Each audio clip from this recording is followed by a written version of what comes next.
Oh, howdy all, grab yourself a drink. It is time for some PathOfExile discussion. With the new league only a few hours away, I wanted to put together some quick tips on things you might want to choose to do at the start of the league, and these tips are intended to kick in about the point that you hit maps. The league start is a very good time to make yourself a lot of currency.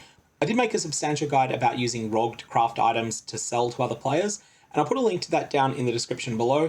That's the strategy I'm going to be following myself. This is a few alternatives for those of you that don't like Expedition, or that don't feel that the ROG crafting approach plays to your strengths as a player. So the first one I want to talk about is farming the Betrayal system.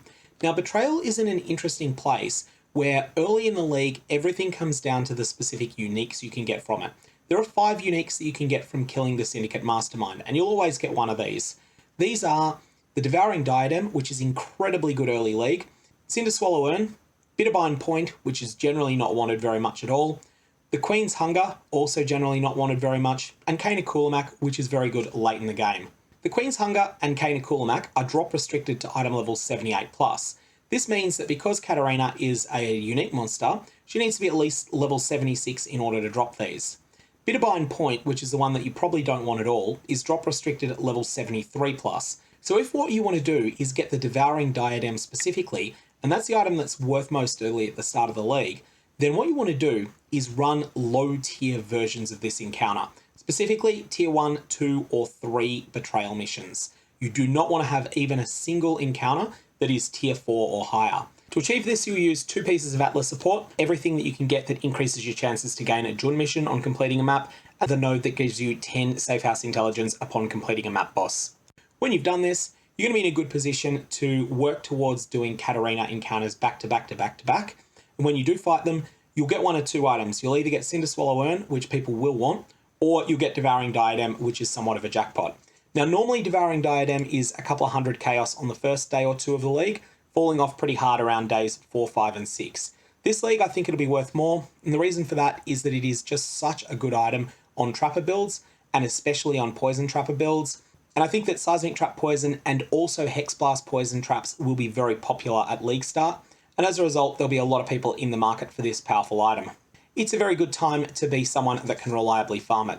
One important thing to say here though is that this is not something to do as a half measure. You definitely need to complete your full Catarina runs very early in progression, and if you're the sort of player that's going to only get 2 hours to play after you've gotten to maps during the first weekend, I'm going to recommend that you don't follow this advice and you go with a different strategy instead, because this is something that is going to require some degree of time investment. The next strategy is going to simply be taking advantage of Heist. So the first Heist strategy is what's generally called Infinite Heist. Here you use the Book of Regression recipe, which is 1 Scouring Orb plus 1 Wisdom Scroll is a Book of Regression. This is like an anti-level up token that reduces your character level by 1 when used. You can only use this, of course, if you've got a free skill point, because losing a level does undo your skill point here. Now, you can do this, and this will reset the vendor window that Furcano is selling. With the Infinite Heist strategy, you simply buy all the contracts Furcano is selling, then you go and you run them, and then when you finish, you de-level your character, and Furcano's shop will have reset because you will have changed character level. That's all you need to do here. This is a pretty boring strategy in my opinion, and I'm speaking as someone that likes Heist, but there's no arguing with results. Alternately though, you can go into blueprints. There is a list of all of the different blueprints that can drop and what they drop in the way of rewards. There is a large section of the player base that actively hate running Heist, and these players are a great resource for you because they're going to be picking up these blueprints and they're just going to be listing them for sale. What you want to do is snaffle them up, buy their contracts as well. If someone's listing a blueprint for sale, just ask them, do you want to sell some extra contracts? Run them all, unveil a blueprint, and run them. Very early in the league, Enchanted Armaments ones are surprisingly good. These don't hold up late league, but in the first 7 or so days of the league when people are looking for upgrades, Enchanted Armaments give you a choice between 5 rare items, and these will be biased towards very good rolls. Sometimes this bias is going to miss, and you're going to end up with incoherent rolls together. For example, you might get tier 2 flat physical damage and tier 2 flat fire damage on the same bow. Generally not much synergy there, but sometimes you will hit an absolute monster of an item. So that's the Enchanted Armaments Heist. Then you've got Thieves, Trinkets, and Currency. Not so much of a priority here. Run the odd one, but you're not going to get very much in the way of resources there. Unusual gems become very valuable later in the league. They tend to be good early, but not outstanding. And replicas and experimented items are fantastic. Do you know that you can tell by the tile set what the reward is going to be? so a laboratory blueprint will always give you replicas and experimented items, and this list will be down in the description of this video below so that you can quick reference it if there's one that you find is particularly useful for you. I generally recommend days 1 to 3, the best ones are replicas and experimented items and enchanted armaments. Then in the later parts of the league, enchanted armaments falls off really hard, they start to become terrible, and unusual gems start to become outstanding. Thieves' trinkets and currency are mediocre all throughout. They're worth running, but they're not worth writing home about. They're just okay. Your next option is going to be to farm the new Harbingers. Harbingers are getting buffed this league. They are now going to drop shards of a fracturing orb. This is the new form of the harvest craft that fractures items. This is potentially going to be a very expensive crafting tool. This is not necessarily so much for day 1. This is something to more pick up days 4, 5, 6, and 7.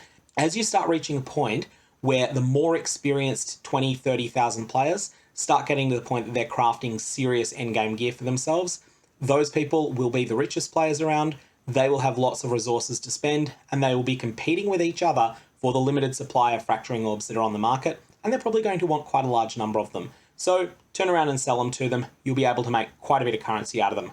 Alternately, if you are someone that makes a lot of currency, trade for fracturing orbs, they're going to be one of the best crafting tools in the game this league. Finally, we've got something that's a little bit more solo self-found oriented, although will still be of use for some trade league players as well. And that is just a simple resource, a list of all of the divination cards that grant 6-link items. Now these vary in rarity a lot. The ones that I think are more reasonable to self-farm, Humility is very reasonable to self-farm. This is something that you'll definitely be able to do yourself in an afternoon of reasonably casual play, or in maybe an hour of more focused play. You'll be able to farm Imperial Legacy, although that will take longer. Don't try and farm the Celestial Justicar. It is much rarer than you might expect. Each single card is about 15 times as rare as the card Humility is, and as a result, you will have a bad time trying to farm this.